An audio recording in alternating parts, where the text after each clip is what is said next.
Good morning, everybody. Mr. Malone here. So, this video will finish off yesterday's lesson about the Imperial government and the Länder, the separate states that existed within the German Empire. So, there are 43 slides that made up the slideshow. We got as far as I think slide 33. So I'm just going to move forward to that slide. Just bear with me. The software I use to make these videos always starts at the beginning, so to speak. It doesn't allow me to start further on, so I've got to scroll through. Here we go.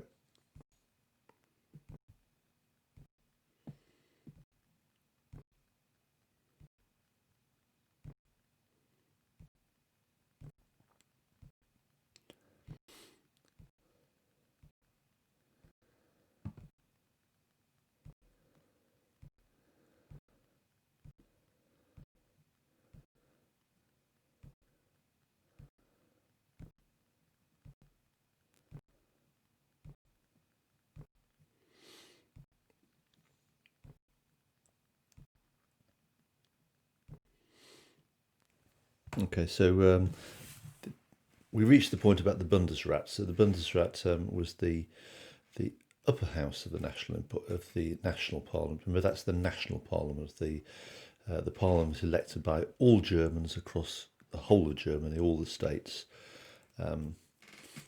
So they met centrally in Berlin to pass laws on national matters that applied to the whole of Germany. Okay, and so the national parliament consisted of two houses, a lower house, which was the most important house, and that was called the Reichstag, and equivalent to our House of Commons. The Reichstag was the house that was directly elected by the millions of German people, and that was a much fairer vote: one man, one person, one man to one delegate in the Reichstag. But we'll look at the Reichstag in tomorrow's lesson, or not tomorrow's lesson, our next lesson. Okay, and so the Reichstag was the most important. The Bundesrat we will hardly mention really, but the Bundesrat was the upper house, okay, the equivalent of our House of Lords in England today, and the Bundesrat basically gave a voice to the separate states in national matters, in central matters. Okay, so that's the point there. The 25 separate states had their own parliament and their own government, as we spoke about yesterday, to pass laws for local matters, but they did, through the Bundesrat, have a form of voice in national matters. Okay, and the way it worked is that the rulers of the 25 separate states sent delegates to Berlin who would meet in the chamber, the upper house chamber of the parliament. And as I say, it gave the 25 states some form of say in central matters. Yeah, and remember, the matters, when we talk about central matters, it matters such as foreign policy, trading tariffs, economic policy, those sorts of things. In other words, the areas that the state governments didn't directly control themselves. Okay, so that was the theory. Okay, it gave the separate states a say in central matters, but in reality, though, Prussia dominated the Bundesrat. Okay, which in reality, therefore, meant the other 24 state governments had less control over national policy than Prussia. In the end, Prussia did have most control over national policy. So that's this strand here, the Bundesrat. The next strand is the dominance of Prussia, so they're kind of like linked in that sense. So let's just go into the detail about the Bundesrat, just to give you a bit more detail. So that's the point we reached in yesterday's lesson. That's the sort of diagram that sort of shows the way in which the national constitution works. Okay, that's the constitution for the big Germany, the imperial constitution. So as we said, There are two houses that make up the Parliament. So you've got the sorry, I'll just put my pen on. So you've got the Reichstag, which is the lower house, and you've got the Bundesrat, which is the upper house. Okay, and the Reichstag is elected by all German males over the age of 25. Okay, so it was a much fairer voting system than the voting system within most of the 25 separate states for the separate state parliaments. Okay, and an example of that is the Prussian state, the elections for the Prussian state parliament, which was called the Landtag.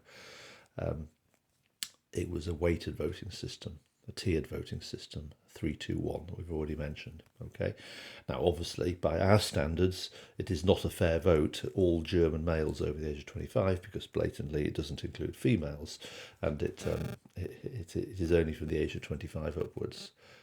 But by the standards of the day, the voting for the national parliament was a much fairer system. Okay, so the Reichstag is what we'll do next lesson, because that's much more important for the lawmaking process. But as I say, the Bundesrat, which is the upper house, was a much smaller chamber. Okay, just 58 people. I mean, the Reichstag was hundreds of people, like our House of Commons. The Bundesrat, a bit like our House of Lords, was a small chamber. There were 58 people, and they were not voted for by the German people. They were delegates appointed by the leaders of the separate 25 German states. So as I said, the King of Bavaria sent 6 delegates to that chamber. Okay, and each of the 25 leaders, the 25 heads of state, the Duke of Saxony, the Duke of Mecklenburg-Schwerin, etc., sent delegates to the Bundesrat that made up the total of 58. But the most important point is the King of Prussia sent a total of 17 delegates. So inevitably, therefore, the Bundesrat was dominated by Prussian delegates, but that was by common agreement. Okay, and I think it's really important to remember that the way in which Germany was formed was Prussia, in a sense, was the protector of the other German states from the threat of Austria and France, Austria in 1866 and from France in 1871, and also going back in the early 1860s, the threat of Denmark. Okay, so Germany was created bit by bit through a series of 3 wars, firstly against Denmark, then against Austria, then against France. So the smaller German states very much saw Prussia as their protector.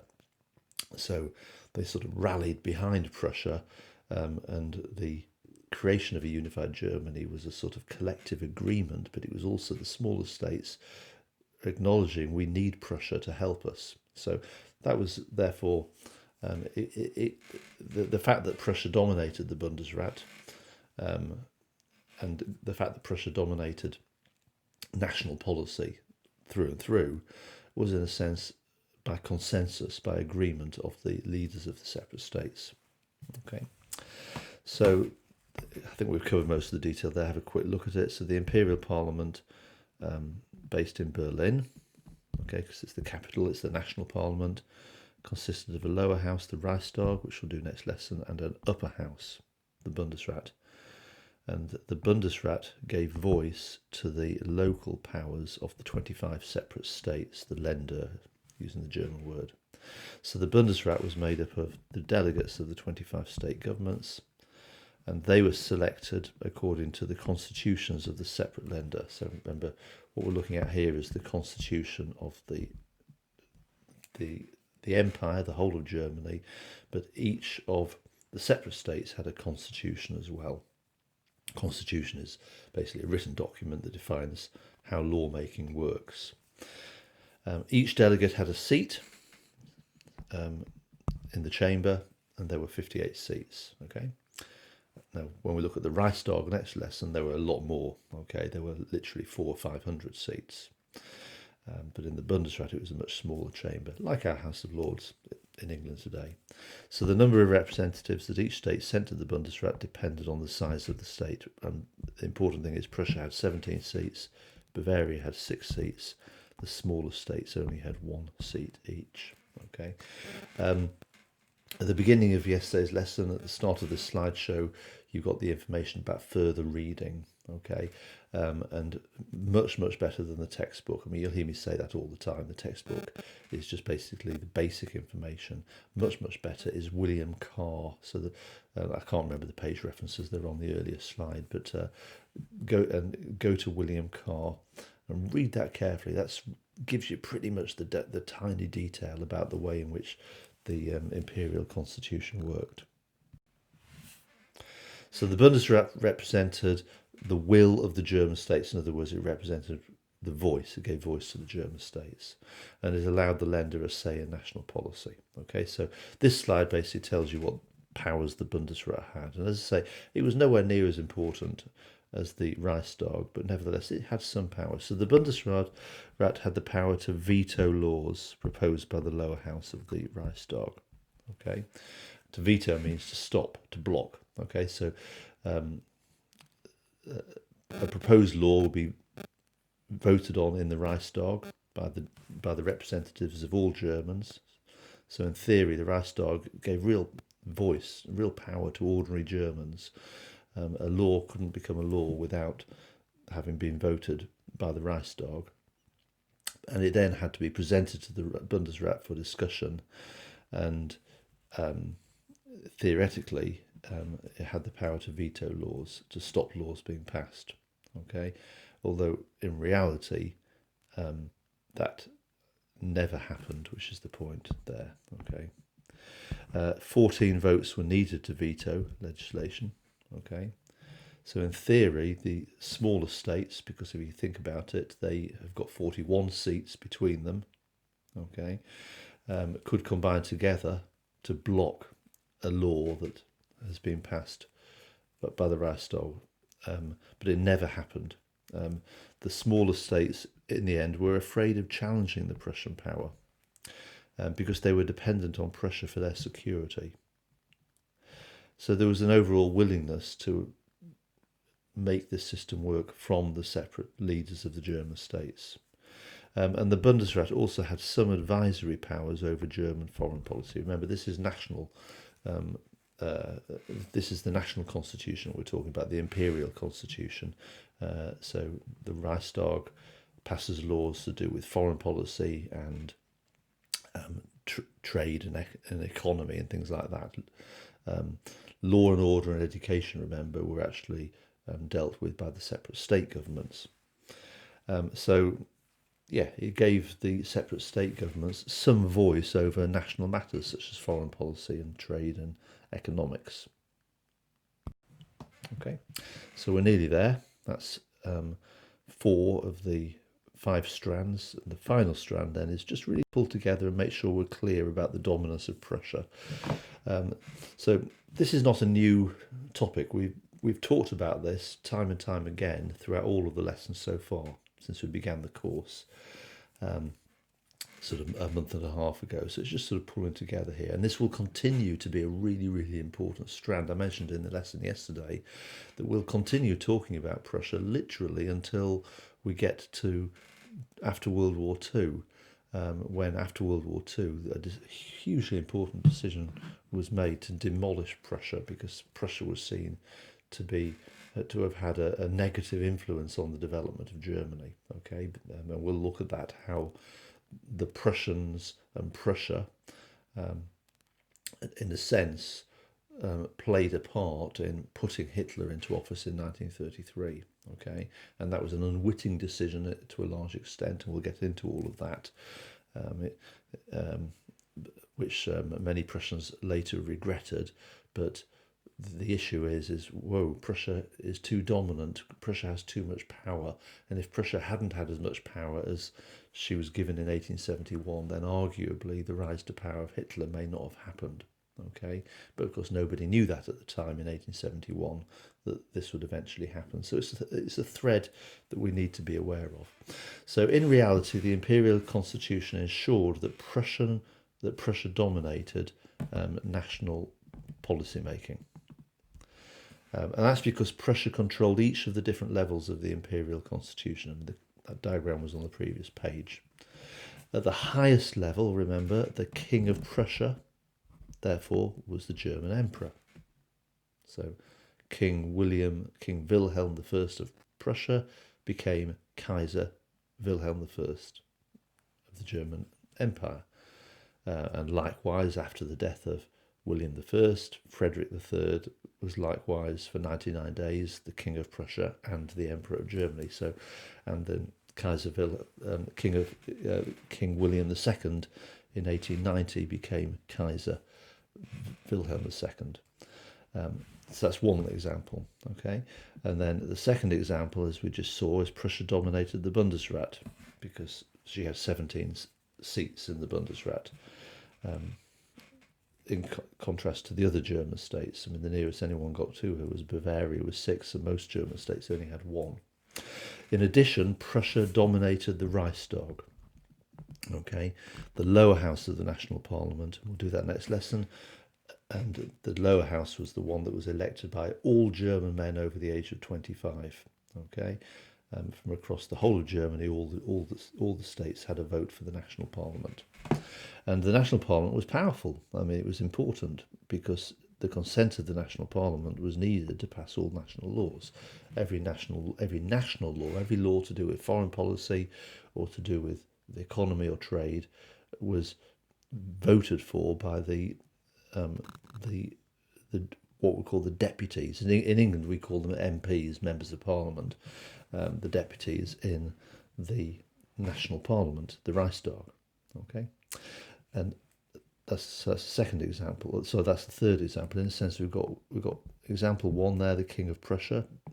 Example 2, the Bundesrat. Example 3, the Reichstag.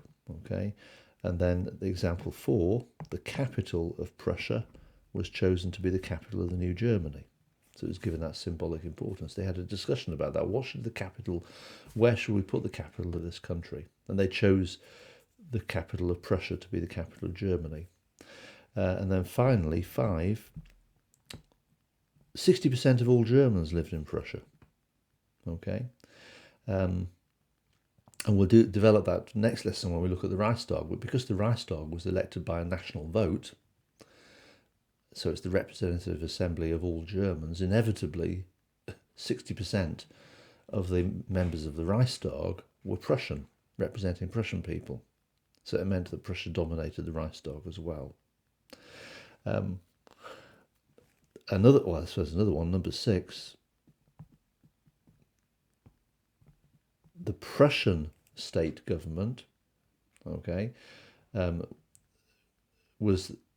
Obviously, Prussia is one of the 25 states, but Prussia was by far the biggest state, and 60% of all German people, therefore, lived in Prussia. Okay, and Prussia was a very authoritarian state. Remember, we said that, for example, Bavaria was quite a liberal state. If you lived in Bavaria, for local matters like education and matters that were governed by the local state parliaments, Bavarian people had quite a liberal existence, but Prussian people, it was a very different type of system in Prussia, much more authoritarian. Remember, the voting system for the Prussian national parliament, for the Prussian state parliament, was much more weighted in favour of the rich. So for local matters, living in Prussia, like education, for local matters, the ordinary Prussian people had a relatively less say, and therefore 60% of Germans were Prussian. So for local matters governed by the local state government, they had a fairly authoritarian experience where power lay with the rich. So as a result, the Prussian elites had enormous power. Okay, the consequence of that was the Prussian elites had enormous power throughout the new Germany. So that's it in a nutshell. So again, that's really, it's just a summary of what we just said. Okay, so the dominance of Prussia. I mean, you can see the dominance of Prussia just by looking at the map there. It's really important. Okay, Prussia's green. So you get that sort of sense 60% of Germany was Prussia. Okay, so in reality, the Imperial Constitution ensured that Prussia dominated national policy. We've already said that Prussia had 17 members of the Bundesrat. We've also seen that Prussia always had the power to veto legislation which it did not agree with. Okay, because Prussia had 17 members and it only needed 14 votes to veto a law. So if Prussia wanted to veto a law, then they could very easily do that through the Bundesrat. But the reality anyway was that legislation was passed in the lower house and Prussia dominated the lower house as well. So Prussia didn't need to exercise its right to veto through the Bundesrat, because on the whole laws had been agreed by Prussians in the Reichstag. Okay, and then there's that final point that Prussia had its own separate constitution which extended Prussian dominance in other ways. So the Prussian National Parliament, so under the Prussian state, okay, so the 25 state governments. We're not talking about the imperial national. We're talking about the separate states here. So Prussia, as we saw, was the largest of the states for local matters like education. They've got the head of state, the King of Prussia. They've got their executive, the Prussian cabinet led by the Prime Minister of Prussia, who happened also to be the Chancellor of Germany. And then you've got the Prussian Parliament that's elected only by the Prussian people. And the Prussian Parliament was called the Landtag. So that Prussian Parliament was elected through a restricted three-class system, okay, which gave more influence to the wealthy junker elites. And the voters were separated into three classes, and that separation was based on how much tax they paid. So the top 5% of the population, the higher taxpayers, and then the middle taxpayers, that was 10%, and the lower taxpayers, 85%. So effectively, each of the three sections of taxpayers elected exactly 1/3 of the Prussian Parliament, the Landtag. So 5% of the voters, the very rich, okay, 5% of the Prussians, the very rich, in other words, the Junkers, and the industrial elites living in Prussia, controlled 1/3 of the seats within the Landtag, the Prussian Parliament. So it gave a huge amount of influence to a tiny minority of very rich Prussians. In addition, the Prussian voters did not even vote directly for their members. Okay, so the voting system, a bit like America today, if you follow American elections, they voted indirectly. So the ordinary Prussian people voted for an electoral college, and the electoral college then send delegates to the Prussian Landtag. So it's like another filter that gave power to the rich. Okay, so there's just again a reminder, a quick visual. We focused in on that, Prussia, and then remember the big imperial government for the whole of Germany was that. I won't read through it. You can pause the video and have a look at that yourself, just to remind yourselves of those key points.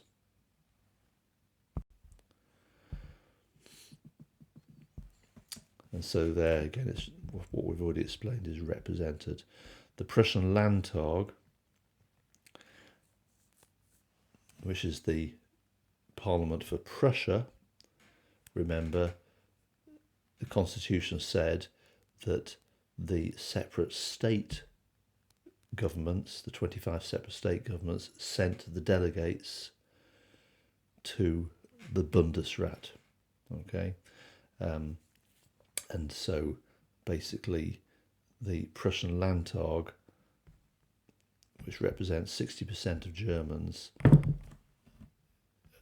controlled who the 17 delegates were who went to Berlin and sat in the Bundesrat. So those 17 delegates in the Bundesrat represented the interests of the wealthiest in Prussian society, the Junkers. So the system therefore ensured the political dominance of the Prussian elites in both Prussia, which was 60% of Germany, and over the entire German political system. Okay, and there's our sort of final, in a nutshell, summaries all put together for you. So hopefully that's clear for you. It's a little, it's complex, but you have to know and understand constitutions. And just to give you advance notice, obviously the German Empire fell apart. It collapsed in 1918 at the end of World War One. So there was a new constitution when Germany became a republic in 1919, the Weimar Republic. So when we get to that stage of the course, we will do a lesson about the constitution of the Weimar Republic. And then, of course, the Weimar Republic was collapsed when Hitler took power in 1933. So the Weimar Constitution, formally was never really eradicated. But that's another story. Hitler just simply ignored it, in a sense, controlled it, hid it under the carpet, I suppose. But then after Hitler and the Third Reich had been destroyed in 1945, then when Germany was divided into two, the new West German state picked up the Weimar Constitution and then rewrote it and made a constitution of West Germany, which was called the Basic Law, written in 1949. So we'll do a whole lesson looking at the Basic Law. So what I'm saying is at intervals throughout this course, we'll drill into constitutions. And when you write about constitutions in the exam, it's really what the examiner is looking for is that you can actually not just speak about them in isolation, but that you can point out comparisons, similarities, differences, compare their strengths and weaknesses, etc. So that's really important. That's why we need to spend the time on this. Okay, so next lesson, in a sense, is a form of continuation of today's lesson, because we will look then at the Reichstag. It's the most important aspect of the national imperial constitution, the lower house of the imperial parliament. So read pages 70 to 71 and just be thinking to yourself, what was the Reichstag? What powers did it have? What powers did it not have? And what was Bismarck's attitude, the Chancellor of Germany, to the Reichstag? How important was the Reichstag for national unity? That's kind of related to the essay you're writing at the moment. And to what extent did the Reichstag mirror ethnic and social divisions in Germany, which is also partly related to the essay you're writing at the moment. That's it. That's the end of the lesson. I'll stop there. I'll see you in the next lesson. Thank you.